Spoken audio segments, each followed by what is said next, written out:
So just how do I talk life, the universe, and sleek futures and cool machines at least once a week? Hello and welcome to this fourth episode in Exploring the Digital Frontier, and technically my third episode in this Drydock series as I prepare for my 6-month mission of recording at least one YouTube video a week between January and June 2025. God, Folks, for those of you who were born after the turn of the millennium and you're living in the future and it just feels like normal, this is me, Rob Farker, a guy who was born in the late 70s and who is still adapting to the fact that we now have the personal access display device from Star Trek The Next Generation, not only in our hands, but also in our pockets. So this is my trying to work out how I'm going to make sure I am providing something new every week for you folks. And in this episode, I'm talking specifically about, well, this YouTube channel and specifically video logging and also newslettering.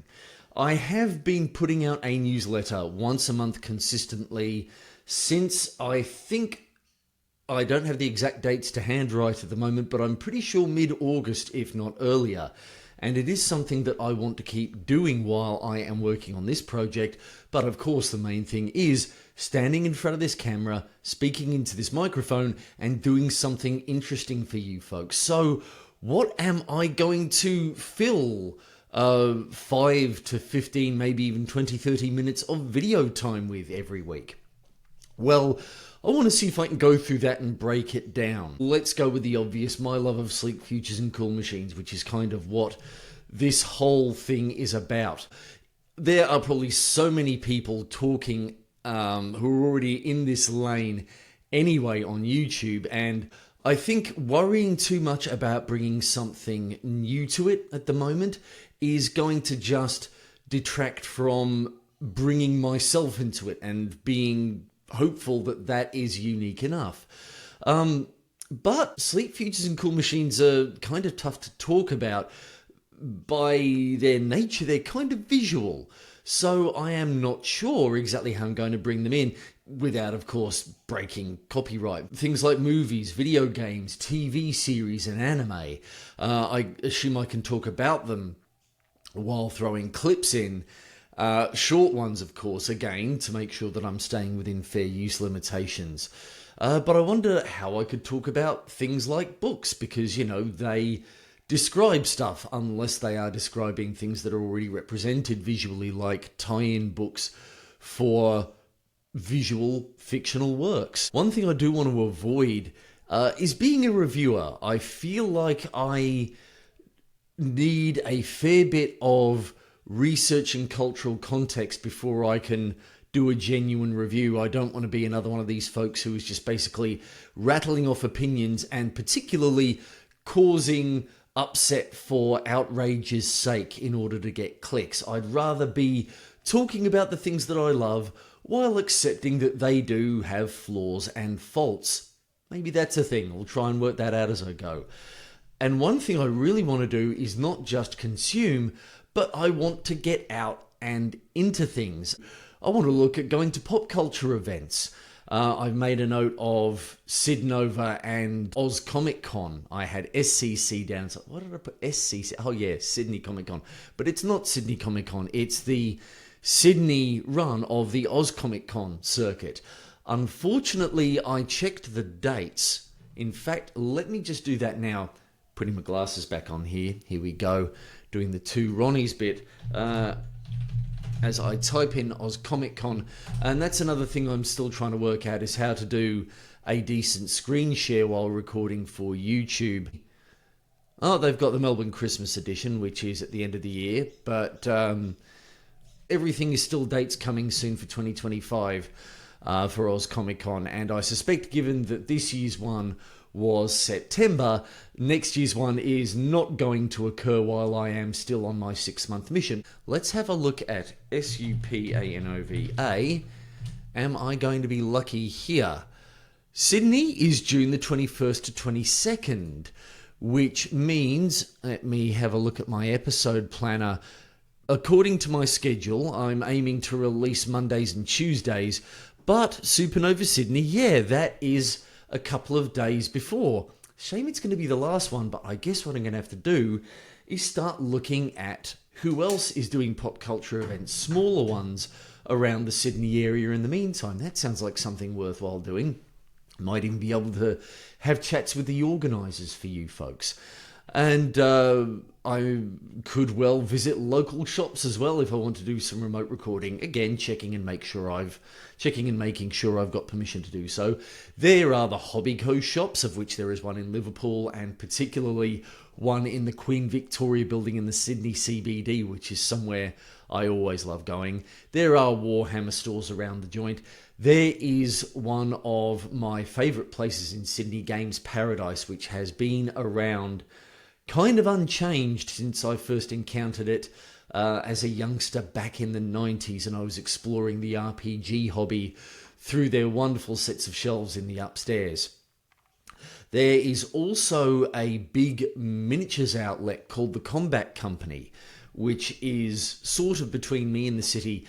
I looked into going there at one point a few months back, but it's a little bit awkward to get to. The nearest train station is still about 20-30 minutes walk away, but I get the feeling that I could use going there and having a bit of a drool around at all the wonderful stuff that they no doubt have on the shelves, particularly their Infinity miniatures range. There we go, there's a visual on Sleek Futures and Cool Machines, and I suppose I could do some painting for some of this while talking about life, the universe, and everything. I do really dig the Infinity range because it really nails that sleek future look and has some fantastic cool machines in it. I can't remember if I talked about them in the first video I recorded, but what they call the tags, TAGs, which I believe stands for either Tactical Armored Gear or Tactical Assault Gear. And the cutter for the Pan-Oceania faction, and I think the Iguana Squadron. They call them squadrons, but there's only one unit in the thing. But anyway, for the Nomads. And there is also this transforming ride-on robot called, this is what a geek I am, I remember this off the top of my head, the Fast Offensive Unit Zondnautica, which from the name you'd think it would be more of a boat rather than a bike, but no, it's a motorcycle that a person rides and the person gets off the bike and the bike transforms into a robot, which, you know, given my whole thing here, and okay, as I've got him, right, desk here, you know, my whole thing here, is kind of right up my alley. But, you know, I've been a bit in and out of miniatures. I currently have my O12 sitting on a shelf, half of them painted.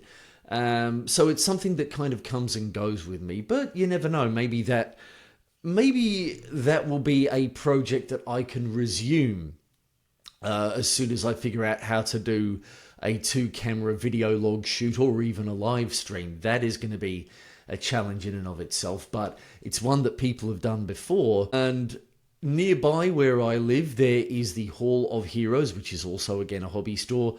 I get the feeling that they probably wouldn't mind if I popped down there and recorded the occasional video. Again, probably me painting miniatures while I'm there. And there is also another shop called the Game Centre, which does have a miniatures focus. It's got paints and brushes, but it's a little bit more broad in its focus. It's got more board game stuff. It's got a little bit more RPG content. But I don't just want to be geeking out. I am sure that in this video logging topic there is going to be plenty of space for life and everything. I kind of took out the universe because I replaced it with Sleep Futures and Cool Machine. And this is one of the more scary bits, let's face it, of this vlogging business, is being a bit open and a bit vulnerable with a broad and anonymous audience, logging my life on video. I mean, that's why they call it video logging, vlogging. And as much as I just want to go all Sleek Futures and Cool Machines, I think I do want to talk more broadly about stepping into life. I feel like I've got some stories that I can tell, and that is one of the interesting challenges I find for me. Ever since I heard Jeff Wayne's musical version of The War of the Worlds, with Richard Burton doing that wonderful, wonderful narration and performance of the journalist in that, I think that's what got me into the idea of speaking and narrating and telling stories. But I find I'm good at telling other people's stories. For whatever reason, and I think it's because of a certain lack of self-confidence and self-assurance, I've never been good at remembering or seeing in a good or a funny light the things that I have experienced and done in my life. I've envied other people's abilities to kind of be raconteurs and talk about where they're at and the things that they've seen and the things that they've done and the gloriously hilarious mistakes that they themselves have made. I don't know, I think I've just taken life a bit too seriously. I've been a bit too miserable for most of my life. But who knows, maybe entering life with, fingers crossed, a bit of a fresher mindset, a more open one, maybe I will do some things that will be fun to talk about.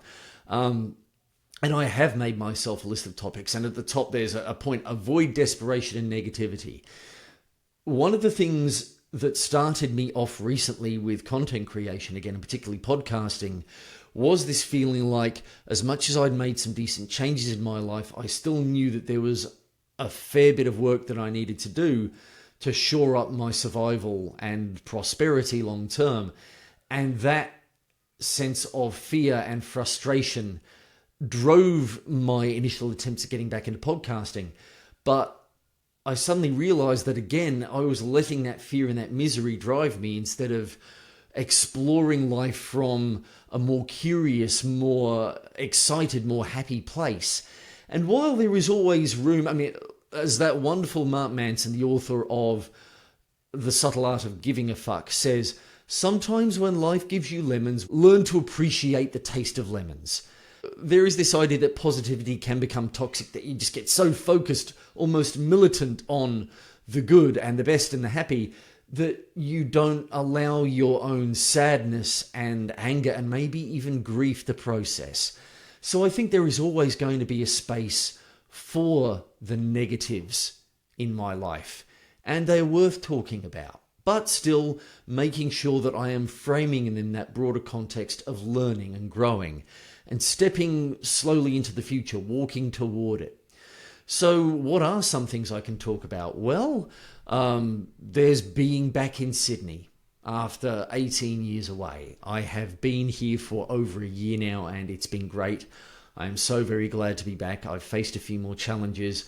I've been able to reconnect with some old friends, and I've made a bunch of wonderful new ones. One of the things I do love doing is going into the Sydney CBD, particularly Circular Quay and the Rocks area. I can get out there with my phone and see about a lapel mic or something, and maybe record a few videos about just being back. Who knows? Maybe it will open up a career in being a tour guide in Sydney, especially around public events like Christmas and New Year. Well, Christmas is not exactly a public event. It's an inside event. And New Year, I don't know. There's a bit of me that thinks at the moment I kind of have a good reason to stay in. A good reason being a particular someone that I'd like to spend my New Year with, and especially when I've got Suki here. What I've been told, my area, there is a lot of fireworks, especially a lot of people who are letting fireworks off illicitly. And when you've got a dog and we've got a rental property, you do kind of want to make sure that she's going to be okay and also not in her franticness do any damage to the place that you're renting, you know, while you're out having a good time at the New Year. And on that topic, Suki and I. Suki has been with me for over 12 years now. She is the first dog I've ever had on my own. Vicky and I got her in 2012, and Vicky passed away in 2019, so it's been 5 years of just Suki and I. And she is doing great, although I did have to recently take her in for some surgery, and hopefully she'll be with me for a few more years yet, but I think she's definitely worth doing the odd vlog about. Extending from that, fond connections, the friendships that I have, the people whom I have known for years, and the people that I have been spending the last year getting to know. I love to talk about them. I am curious also to talk about, I am a single gent, and while there's a lot of great about being on my own, and There is something nice about just being able to wake up with me in my bed and get up and do the things. It's 20 to 7 in the morning on Wednesday, November the 20th as I record this. And I've been able to get up and walk Suki and make Suki and I some breakfast and get stuck in and do these recordings without worrying about waking anybody up. But there is something nice about being able to wake up next to someone or being woken up by them. And maybe there is something to talk about in that. I hate to use the word process, but that, and I also hate to use the word journey, because everybody says journey nowadays. It's one of those hackneyed terms, but that flow, I suppose, of getting to know someone and the two of you letting each other into their lives. And there is one thing I'm curious about. What if there is the possibility of more than a meaningful connection, a deep connection with one other person? And what if I start looking at and pulling down some of those societal boundaries between what should be a relationship and what a friendship is, and looking at the, I hate to say the benefits, because, there's another term that has a bunch of connotations, but the ways that things can be shared with other people and what things can be, not exactly safely, but being mindful of the potential for vulnerability and damage, but still taking care to open up around people and let them open up around you. And I made a note here, relationship anarchy, which is, as I understand it, a lens, a point of view for looking at relationships. When you hear relationship anarchy, you tend to assume kind of a militant punk ethos, burning down the system, kicking over trash cans, all that kind of thing. Whereas, from what I understand from looking at it, it's just this idea of not placing any inherent hierarchy around the connections that you can have with other people, and taking each connection and looking at it in its own right, on its own merits, and in its own uniqueness of what you have with yourself and that person.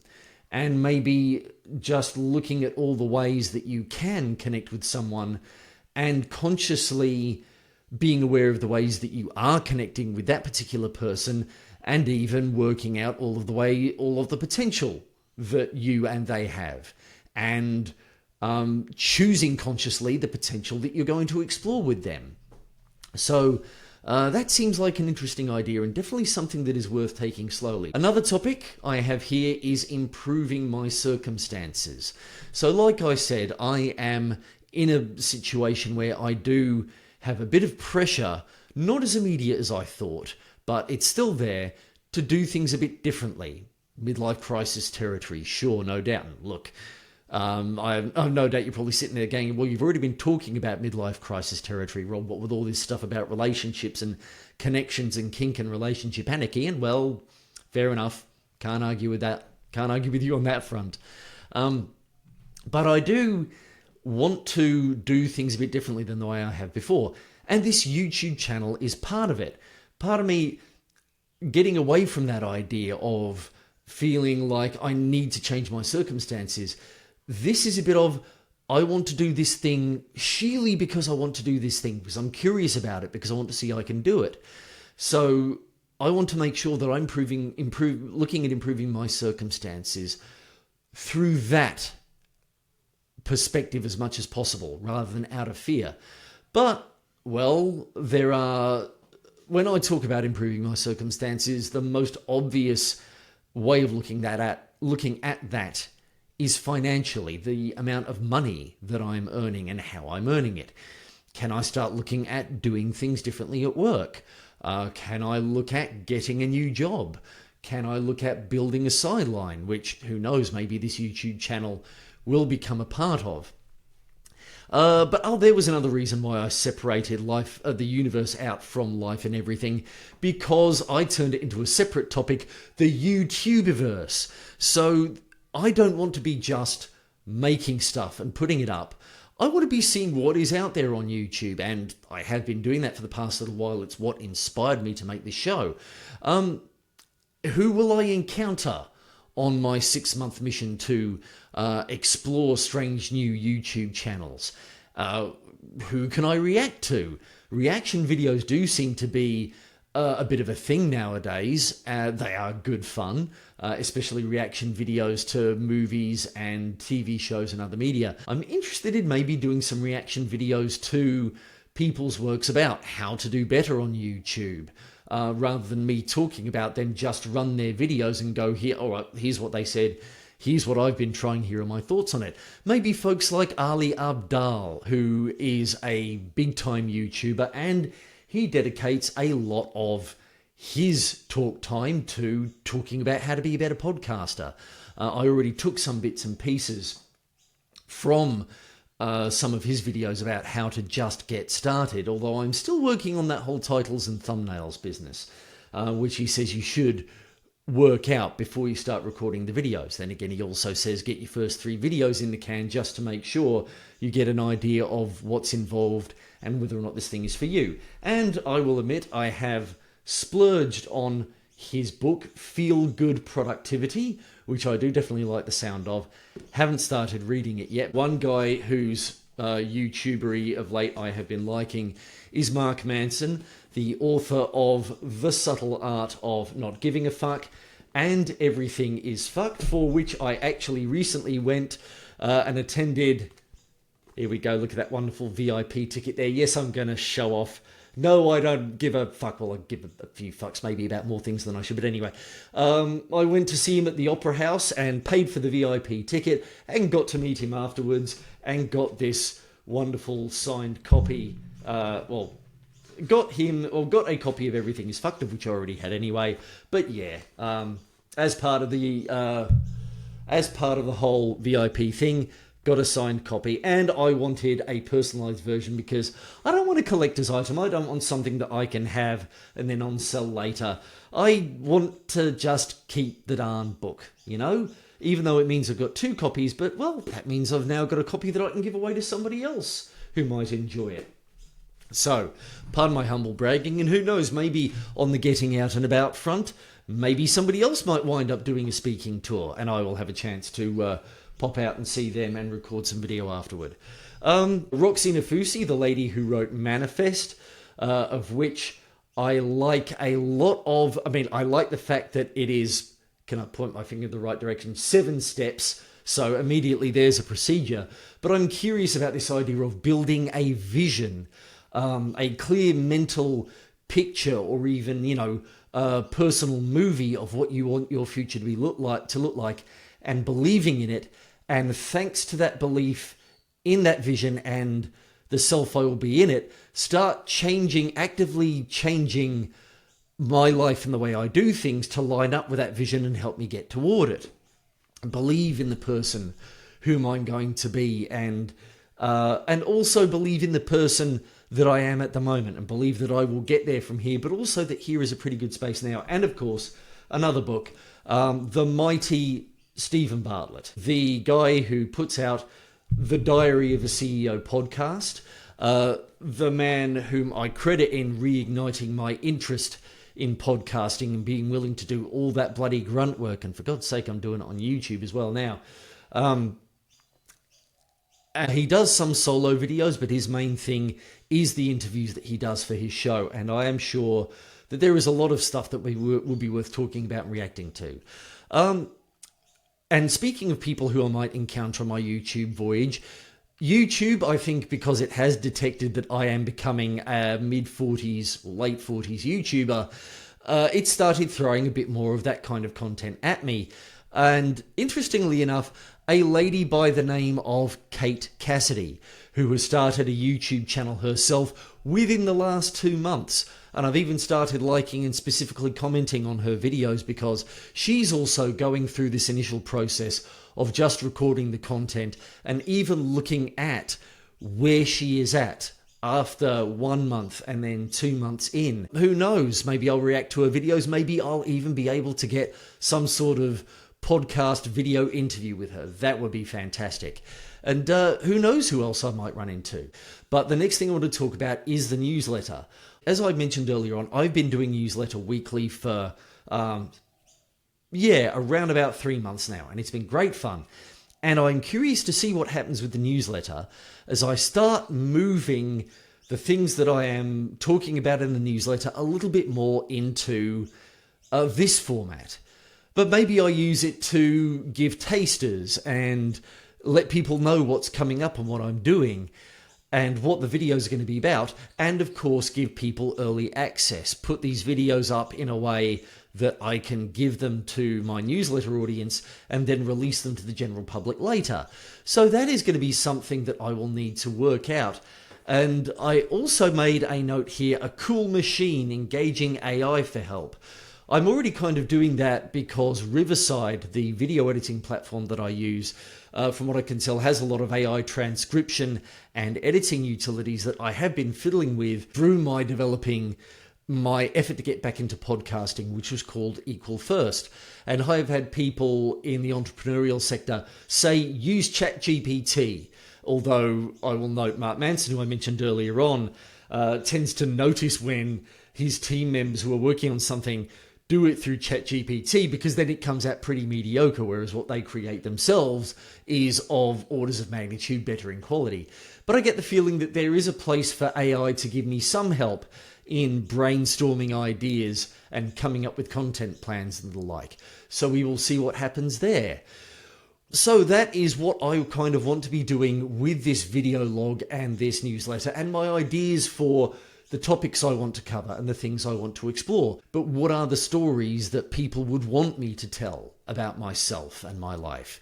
And one of my friends said, well, what about your explorations of the kink space? There's a bit of me that worries about discussing risque topics on YouTube. But then again, I am watching various podcasts that in and of themselves aren't inherently about risque topics, but they're about people living life as honestly as they can. And all kinds of subjects come up and they can be discussed frankly and mindfully. So who knows? Maybe that will be something that if you folks are interested in hearing about, that I will go into a bit more. And God knows, if you're talking about sleek and cool, when you look at the practitioners of the kink space, they get some pretty funky outfits and get to employ some pretty handy pieces of apparatus at times. Don't know whether those will show up on camera, but I don't know. We'll see. So, folks, I would like to hear from you. What are the stories that you would like me to tell about life, the universe, and everything as experienced by Rob Farquhar? What are the things that you have been going through? I look forward to reading you. And in the meantime, this seems like a good place to wrap this particular video up. So, as I am getting into the habit of saying, have a good time in the meantime. Rob signing off.